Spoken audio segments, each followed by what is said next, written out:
Untaian kata hati.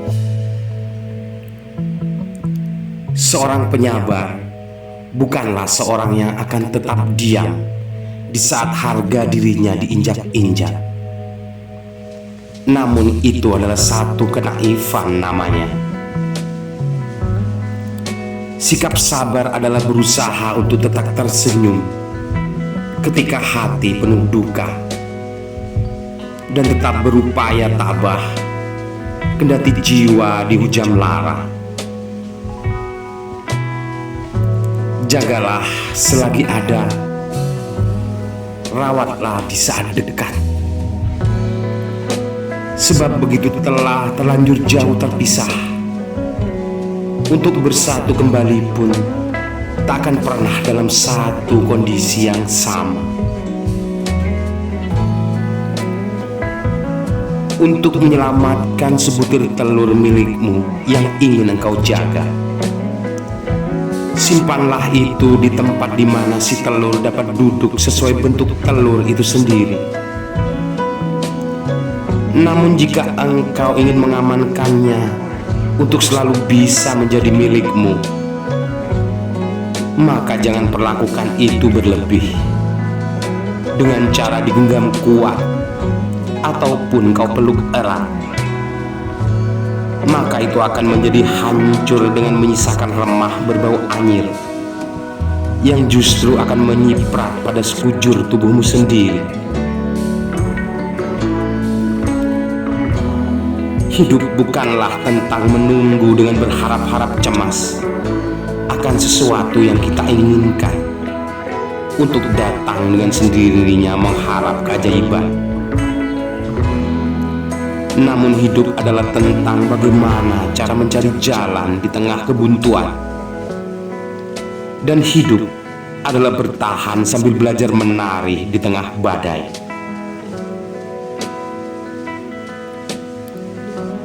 Kejatuhan bukanlah selalu bermakna tentang satu kegagalan. Sebab seseorang yang tak pernah mengalami jatuh adalah orang yang tak pernah meniti langkah di jalan sulit. Namun kegagalan adalah ketika engkau tak lagi mampu bergerak di tengah kejatuhanmu sendiri. Seiring merangkaknya sang waktu, maka akan semakin bertambahlah usia sejalan dengan berkurangnya sang umur. Namun betapa merugilah seseorang dengan berkurangnya umur dan bertambahnya usia, namun tidak disertai oleh bertambahnya tingkat pendewasaan, dan justru semakin berkurangnya akan kewaspadaan diri.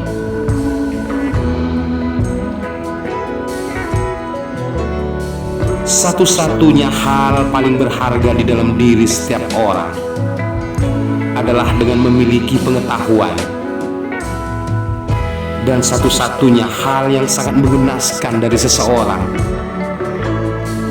apabila dia tetap diam membiarkan dirinya tenggelam dalam ketidaktahuan. Ada 3 macam bahaya di dalam satu kehidupan. Bahaya pertama adalah tidak tahu, dan dia benar-benar tidak tahu karena kebebalan pikirannya. Bahaya kedua adalah tidak tahu, namun tak berusaha untuk tahu karena sikap ketidakpeduliannya. Bahaya ketiga adalah tidak tahu, namun bersikap sok tahu, hingga dia selalu berbicara pada orang lain tentang suatu hal yang sebenarnya dia tidak tahu.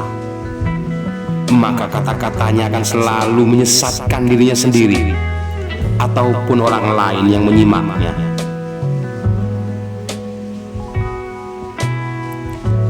Berhati-hatilah ketika engkau memiliki seorang karib dengan tipikal orang yang bahkan dia meyakini akan kebohongan dari kata-kata yang diucapkannya sendiri.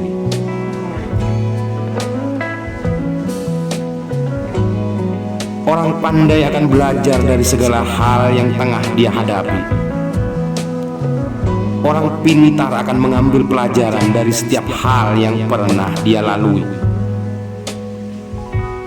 Sedangkan orang bodoh akan selalu memiliki 1000 alasan untuk segala kesalahan yang dia lakukan sebagai senjata untuk berkilah. Dan senjata pamungkasnya adalah amarah.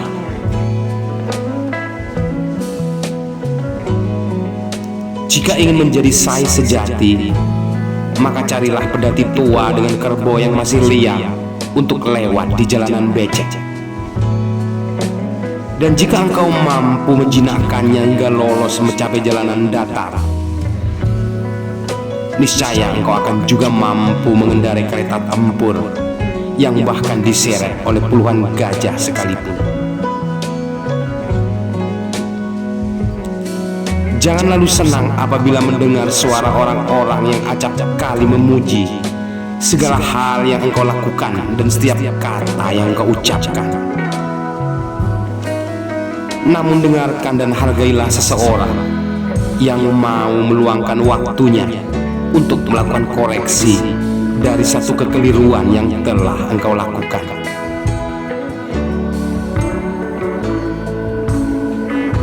Jangan pernah memperlakukan buruk orang lain sebagai keburukan yang pernah dia lakukan kepadamu.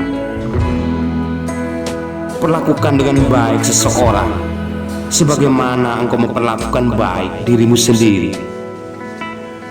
Maka engkau akan mendapatkan kemenangan tanpa berperang dan akan mampu menaklukkan musuhmu tanpa memukul.